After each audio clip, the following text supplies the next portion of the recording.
जाकी भावना जैसी प्रभु मूर्ति देखी तिन तैसी। इसलिए अपनी भावना को सुधारो। भक्ति का फल है भाव शुद्ध हो जाना। निद्रा, तंद्रा, आलस्य, विक्षेप, संशय, ये जिसके जीवन में अधिकायत है उसका सर्वनाश निश्चित हो जाता है साधना का। नींद पर काबू पाओ। निद्रा के अधीन मत हो, ये बहुत बड़ी शत्रु है, ये भजन का नाश करने वाली है। इसको मत ये सोचो कि अभी तो नई अवस्था है, नहीं, इसी अवस्था में इसको काबू पालो, नहीं तो कुछ नहीं होता। जहां देखो, हम देखा है वयोवृद्ध जनों को जिनको कहा जाता है कि अब भजन की अवस्था है, वहां देखा है बैठे बैठे बात करते करते जब देखो तब ऐसे मुंह बगाड़ दिए, लाल टपक रही, जब देखो, देखा हमने। क्योंकि हृदय मलिन है तो तमोगुण का ही राज्य रहेगा, सतोगुण थोड़ी आ जाएगा। यौवन अवस्था में निद्रा को शासन में ले ले, ए विजयी या अभ्यास विजयी कर देता है। निद्रा, तंद्रा, ना नींद है ना जागृत अवस्था है, वो बेशुद्ध अवस्था सी रहती है। आलस्य, किसी भी सत्कार्य के लिए अंदर उत्साह न रहना। विक्षेप, बार बार भोगों का आकर्षण होना। संशय, ये बातें बिल्कुल साधक के जीवन में नहीं होनी। पक्की बात समझ लो, भगवान को प्राप्त करना कठिन नहीं है, संसार का राग त्यागना कठिन है। और वो सत्संग शुरू है, भगवान ने सत्संग दे दिया है, ये रोज काट रहा है तुम्हारे संसार राग को, पक्का मानना। निद्रा, तंद्रा, आलस्य, विक्षेप, संशय, ये जीवन में साधक के नहीं होने चाहिए। श्रद्धा, भक्ति, नम्रता, उत्साह, धैर्य, थोड़ा भोजन और पवित्र आचरण, पवित्र वस्त्र, पवित्र आसन। कल एक उपासक प्रश्न कर रहे थे कि आसनों का भगवत प्राप्ति में कितना योग है। बहुत ज्यादा योग है, पर सिद्धासन और पद्मासन में बैठने की वो भूल न करे जिसका ब्रह्मचर्य ठीक नहीं है। भूल न करे, नहीं शरीर पीड़ा और रोग से ग्रसित हो जाएगा। ये वायु को संशोधित करके, चर्बी को भस्म करके, शरीर को शांत करके और मन को एकाग्र करके, प्राणों को सूक्ष्म करके भगवत प्राप्ति कराने में बहुत ही सहयोगी आसन है पद्मासन और सिद्धासन। लेकिन उसके पहले ब्रह्मचर्य का नियम नहीं, तो इन आसनों पे बैठने की भूल न करे। गृहस्थ सुखासन पर बैठे, पलथी मार करके ऐसे आराम से सुखासन पर अभ्यास करे। 30 मिनट, 40 मिनट, 48 मिनट शांत भाव से मंत्राकार वृत्ति करने का, ये सब सही है। लेकिन 1.5 घंटे, 2 घंटे, 2.5 घंटे, 3 घंटे सिद्धासन और पद्मासन में गृहस्थ धर्म में जो ब्रह्मचर्य का ठीक पालन नहीं करते उन्हें, और विरक्त धर्म में ही इस आसनों का विशेष प्रभाव पड़ता है। तो अगर गृहस्थी में ब्रह्मचर्य का पालन कर रहा है तो बैठ सकता है। योग कोई ऐसी चीज नहीं है कि जो चाहे जैसे चाहे ऐसे मनमानी आचरण नहीं, गुरु के समीप, नहीं तो शरीर रोग से ग्रसित होने की संभावना रहती। प्राणवायु बिगड़ जाए तो कई प्रकार के रोग उत्पन्न हो जाते हैं। उपासक को चाहिए कि आसनों का अवश्य अभ्यास करे। इससे ऊर्ध्वरेता होने में बहुत सहयोग होता है आसनों से, ब्रह्मचर्य का।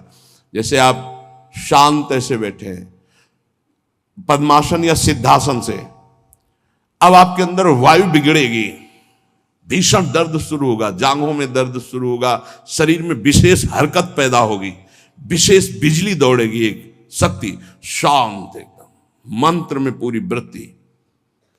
अब वो बिजली जो पावर पैदा हो रही, वो आपकी सुषुम्ना नाड़ी को जो सीधी 90 अंश के कोण में साधन में बैठा जाता है, सीधे मेरुदंड, सीधे ऐसे, यहां से नापा जाए तो सीधे ऐसे 90 अंश का, वो ऐसे नहीं होना चाहिए।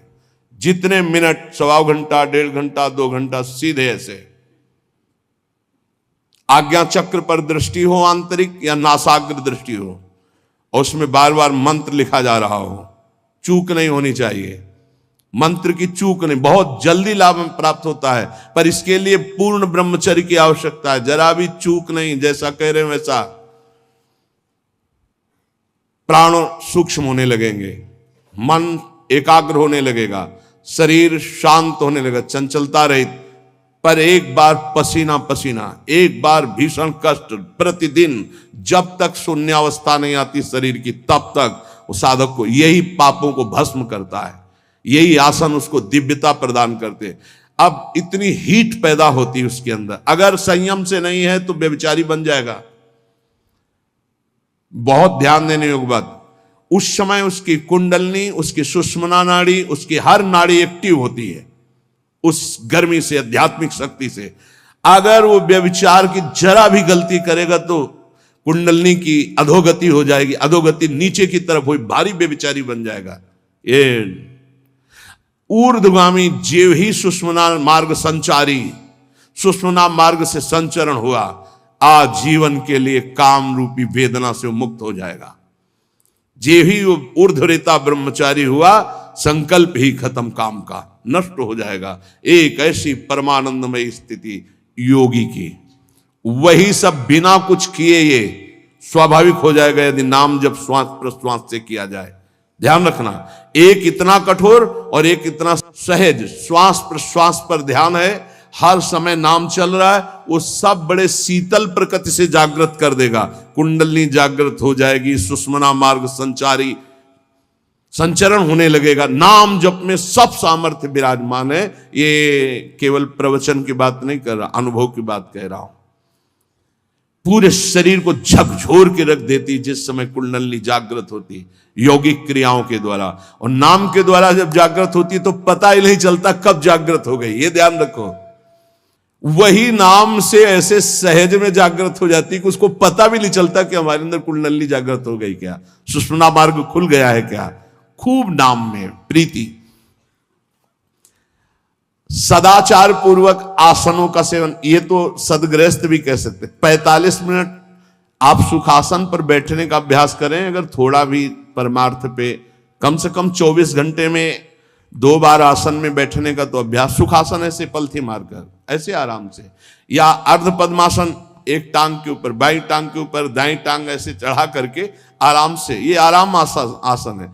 जो वयोवृद्ध हैं थोड़ा कुर्सी या सोफा या जैसे भी बैठो, पर ऐसा नहीं कि एक एक मिनट में इधर उधर, थोड़ा सा शांत बैठने की कोशिश करो। जैसे निरंतर विषयी पुरुष विषय चिंतन करता है तो उसे विषय की आसक्ति प्राप्त हो जाती है, ऐसे भक्त जब भगवान नाम चिंतन करता है तो उसे भगवान में आसक्ति प्राप्त हो जाती है। जैसे विषयी पुरुष विषय चिंतन करता है तो विषयों में आसक्ति हो जाती है जिसमें है ही नहीं कुछ, घृणित स्थानों में आसक्ति हो जाती है। फिर सच्चिदानंद का जब चिंतन होता है तो उसमें आसक्ति हो जाए तो कैसा आनंद होगा। भगवान मेरे समीप हैं, अनुभव हो रहा है। भगवान मेरे को ऐसे 1000 हाथों से ऐसे घेरे हुए हैं। भगवान निश्चय मेरे को स्वीकार कर चुके हैं। ऐसा 3 बातें उपासक को अनुभव होने लगती हैं जिसकी शरणागति पुष्ट हो गई है। भगवान मेरे समीप हैं, देखो महापुरुषों के वचन है। भगवान सहस्त्रों हाथों से मुझे घेरे हुए हैं, भगवान मुझे स्वीकार कर चुके हैं। ये 3 बातें शरणागत के अंदर आ जाती हैं। देखो आपको अनुभव होता है भगवान मेरे समीप है। अगर नहीं हो रहा तो अभी आपका कोई है, इसीलिए नहीं हो रहा। ये पूज्य श्री राधा बाबा कहते हैं हमारे श्री कृष्ण में एक स्वभाव ऐसा है, वो दूसरिया पसंद नहीं करते। वो जिसको स्वीकार करते हैं उससे अनन्यता की चाह रखते हैं। मौन, अन्य चेष्टाहीन, शरीर मन वाणी केवल आराध्य देव में, तो अनुभव होने लगेगा कैसे प्रभु हमारे समीप रहते हैं। ये कितने बड़े महापुरुषों की खुली हुई बात है। भगवान मेरे समीप हैं, भगवान मुझे शास्त्रों भुजाओं से ढके हुए हैं, मेरी रक्षा कर रहे हैं, भगवान मुझे स्वीकार कर चुके हैं। ऐसा शरणागत को अनुभव होता है। आपको यदि अनुभव नहीं हो रहा तो मौन, सारी चेष्टाएं भगवान के लिए, शरीर मन और वाणी